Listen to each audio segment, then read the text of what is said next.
Hi, I watched A Business Proposal and here's my review.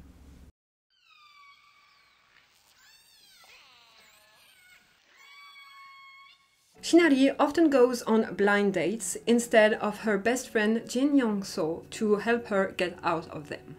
One day, however, while she goes to one of these blind dates and swear it is going to be the last one, she gets to meet Kang Tae-moo, the CEO of the company she works in. How do I do this? I don't want to do this video at all. Well, first, disclaimer. As you can see, I haven't given this drama such a good grade. It's not terrible, but it's not that great. Also, I'm going to have to say a lot of bad things about the drama. But by this, I don't mean that this drama is terrible and that I don't understand how anyone could like it. I see why people could like it. However, I didn't enjoy it as much as I thought I was going to like it, and I did think that maybe the hype of this drama was a bit too much compared to how I find it in the end. However, this is only my personal opinion. It's only on me. I don't force anyone to feel the same as me.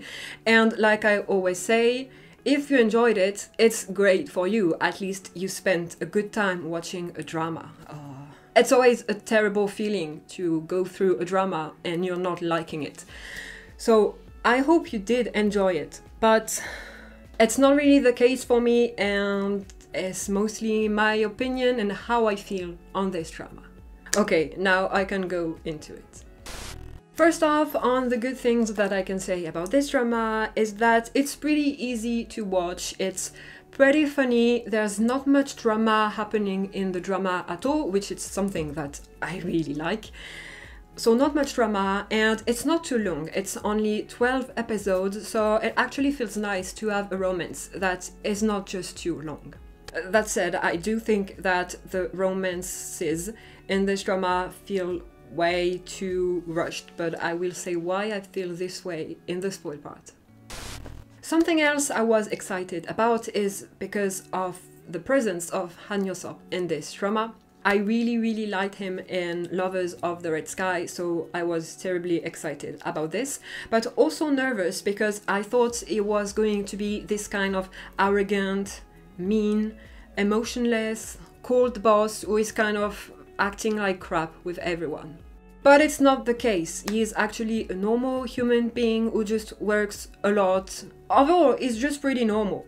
So thanks for that. I need that sometimes to get away from this mean, stereotypical boss that I really don't find funny at all.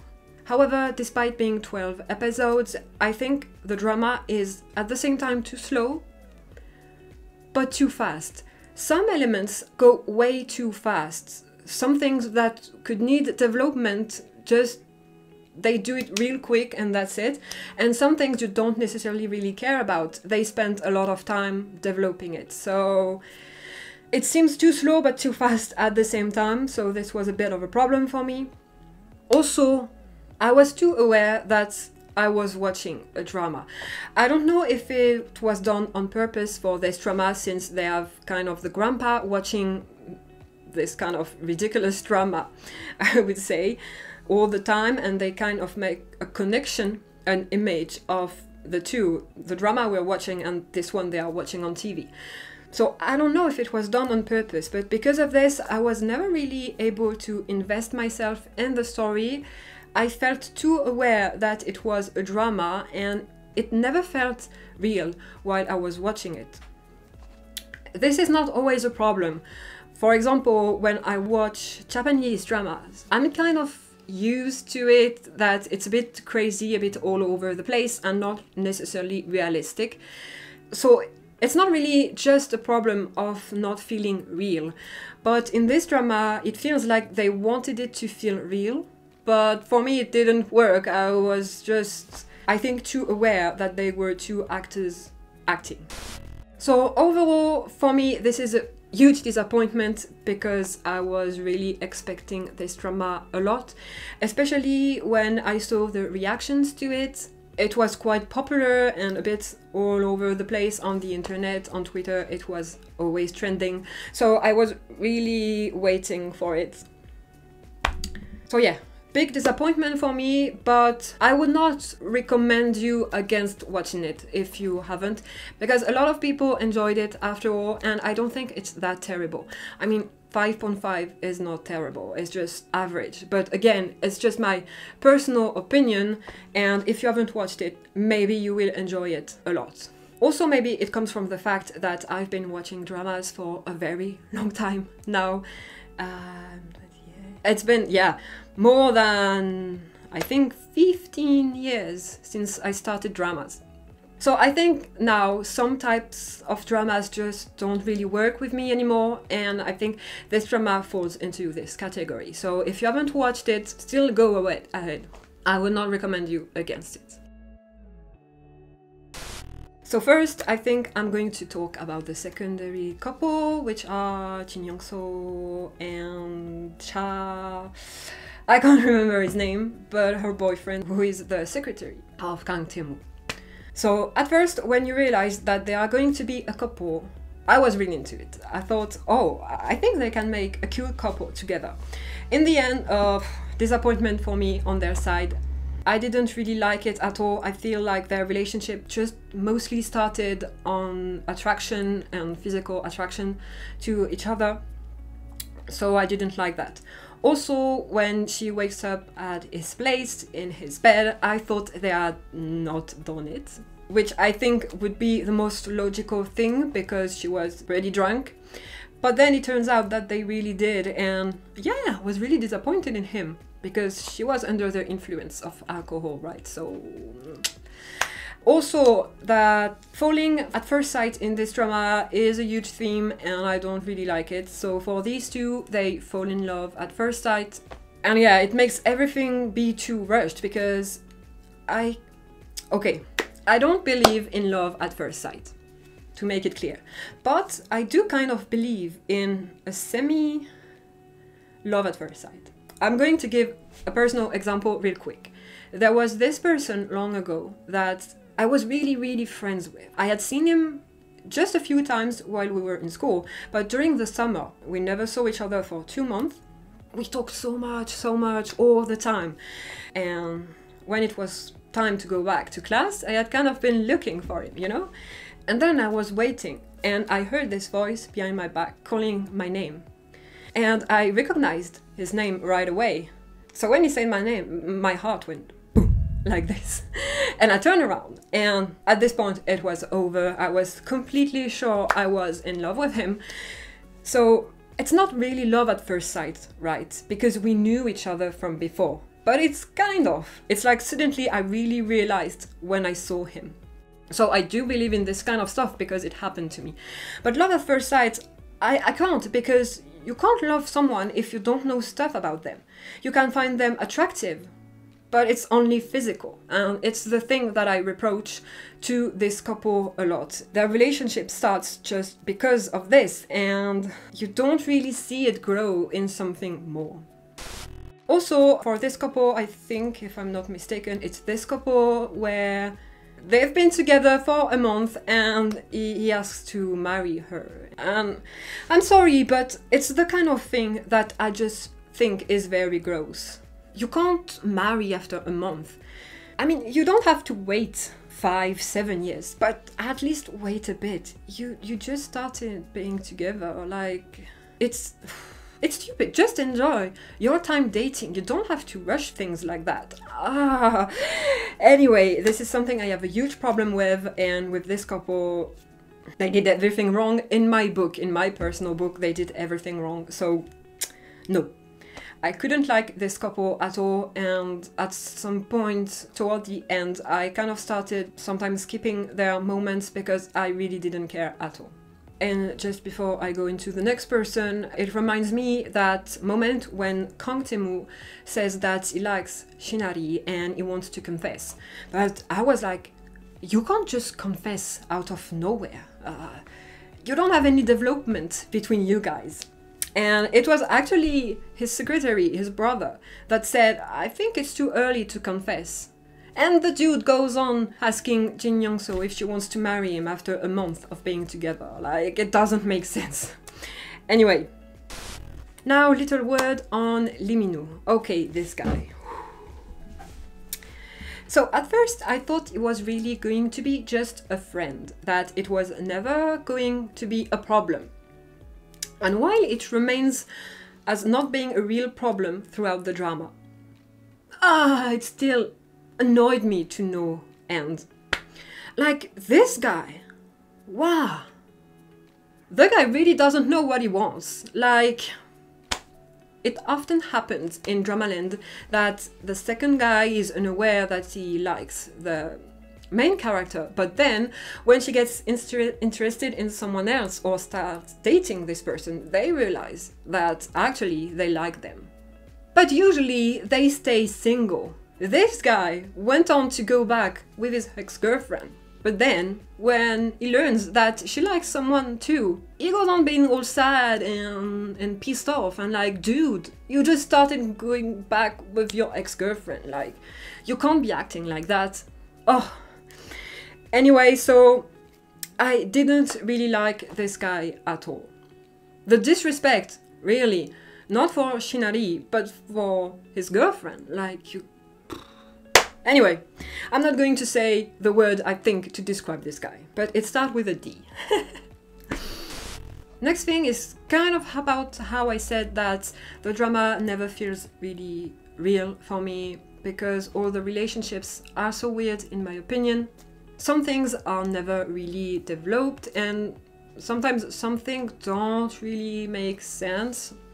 Especially, for example, I'm thinking about the grandfather, Kang Tae-woo's grandfather, that is kind of not a stereotypical character the whole time, but then he becomes one just because she is poor. He decides to become this stereotypical character. I think they could have just kept that for Jin Young-so's father. But I don't see what was the point of making Kang Tae-woo's grandfather this way. Especially when he knew that she was also Shingami he had started to like and he appreciated and he approved of. This really rubbed me the wrong way. At some point you can see that it's just because he's stubborn, that he doesn't want to accept her because he likes her. And yes, it's a bit funny and everything, but I don't know, it took so much time in the drama while we could be seeing other things. Anyway. Also, a lot of cliches, I think, in this drama. I especially took one that I think is making a strong comeback in Dramaland recently, is falling and kissing. So, okay, this thing has been going on forever in Dramaland. It's not new or anything.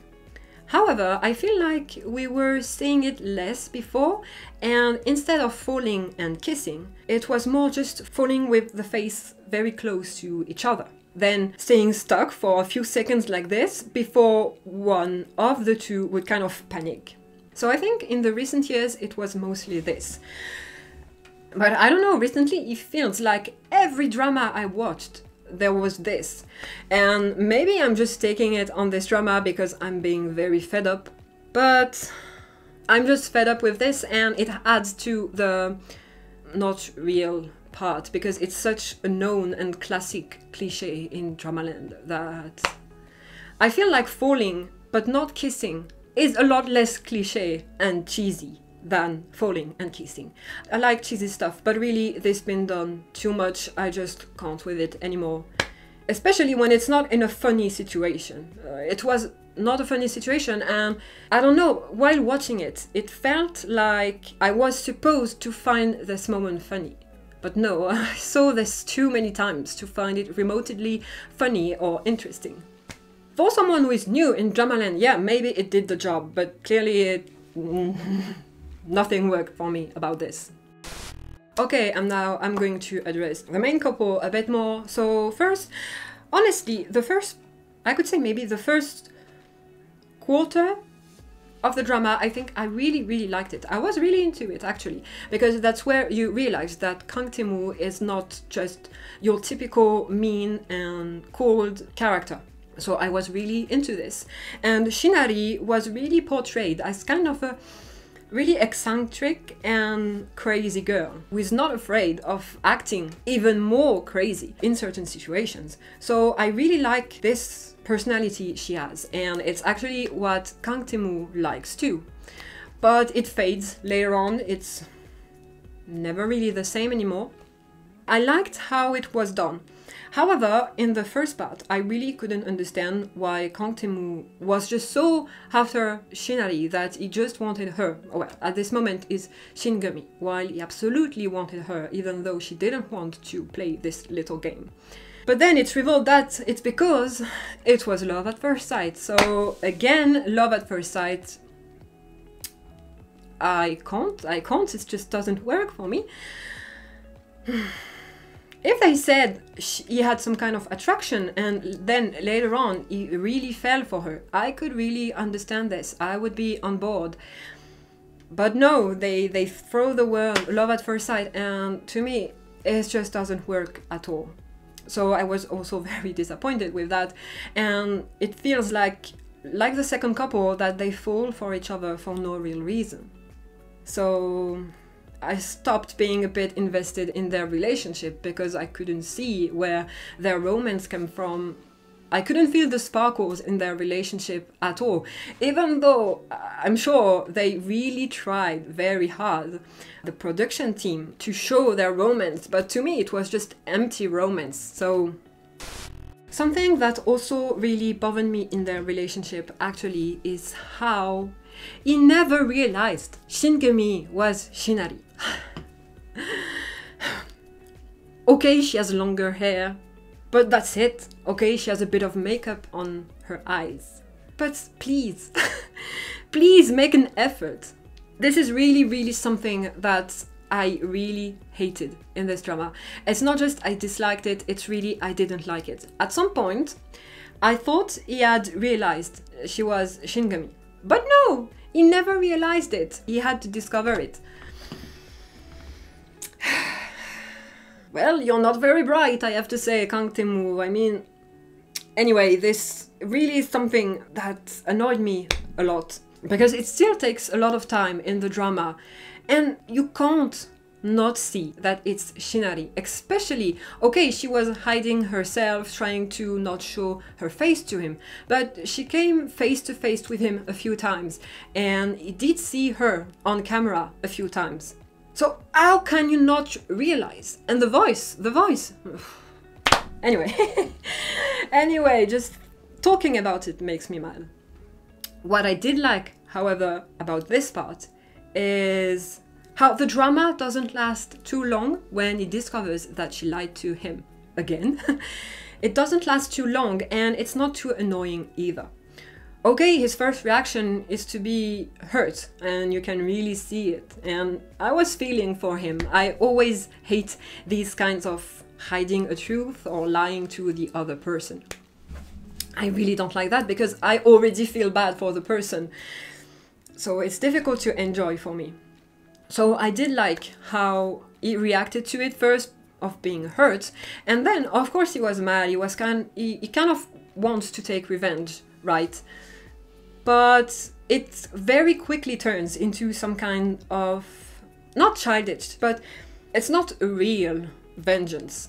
It's just kind of funny, and he kind of plays with it, so it's not something very dramatic. So this I really liked.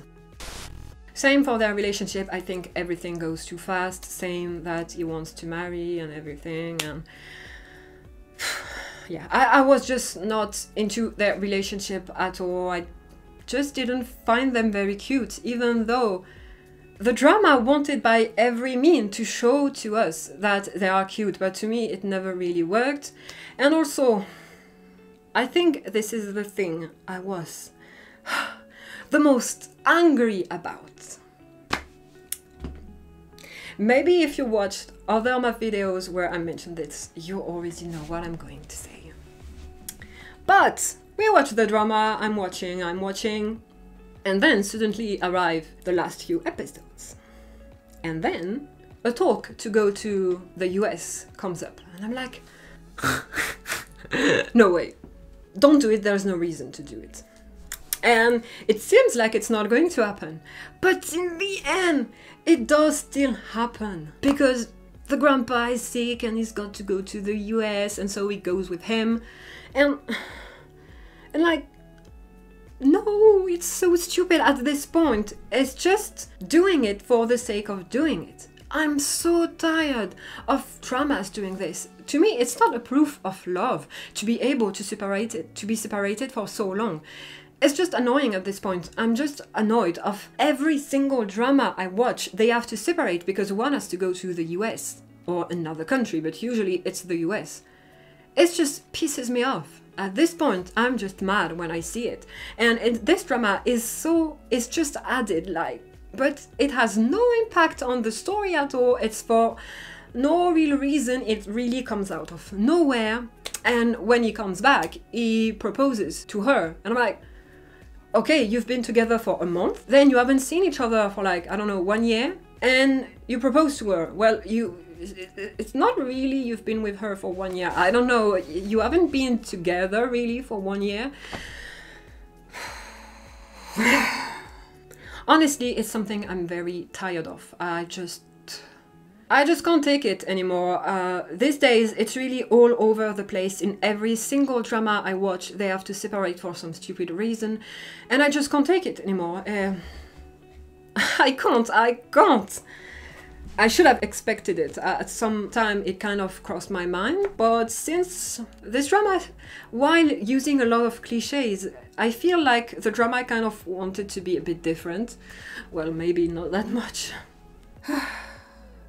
I don't know. In the end, I don't want to say that this drama is kind of a parody of a drama, but it's something like that. It's like it doesn't try to really be a drama where you can identify and dream and everything. It's kind of really a parody of a drama. Parody is a strong word, but I don't know how to express it differently. My vocab is not good enough for this. It seems like I really hated the drama, but it's not the case. Since I gave it 5.5, I didn't hate it, but I mostly liked the first part of the drama. Then I was really bored most of the time. I couldn't care less about the characters. It took me a long time to finish the drama, even though it's only 12 episodes. And I hope I explain correctly why I think that it feels too slow, while at the same time everything goes too fast in the drama. Yeah. But I do hope you guys enjoyed it when you watched it. It's not because I have a negative review and a negative point of view on this drama that, you know, I'm going to judge anyone who liked it or say the meanest thing about this drama. If you enjoyed it, if you had a good time, it's really good for you. However, for me, I think it's not the drama for me. Maybe I've just seen too many of these kinds of drama and I don't find them funny anymore. So yeah, not that bad, but huge disappointment and way too many things that bothered me in the story that made me lose my interest more and more and more. By the last episode, I really didn't care at all. The last few minutes of the episodes, I went a bit fast forward because I didn't even care at all. I could stop it right there. It wouldn't be a problem. However, I still recommend you to watch it. If you're a bit like me and it's been a while that you've been in Dramaland, maybe you're not going to like it that much, or it could be a very average drama. Because yeah, there's way too many cliches. After all, they do follow the cliches that we see on screen in the drama, right? So, but anyway, huge disappointment also because I think that, yeah, I have too high expectations, I think. So, but yeah, if you haven't watched it, still watch it, make your own opinion. If you loved it, it's great for you. With that, it's the end of my review for A Business Proposal, and I'll see you in the next video. Bye bye!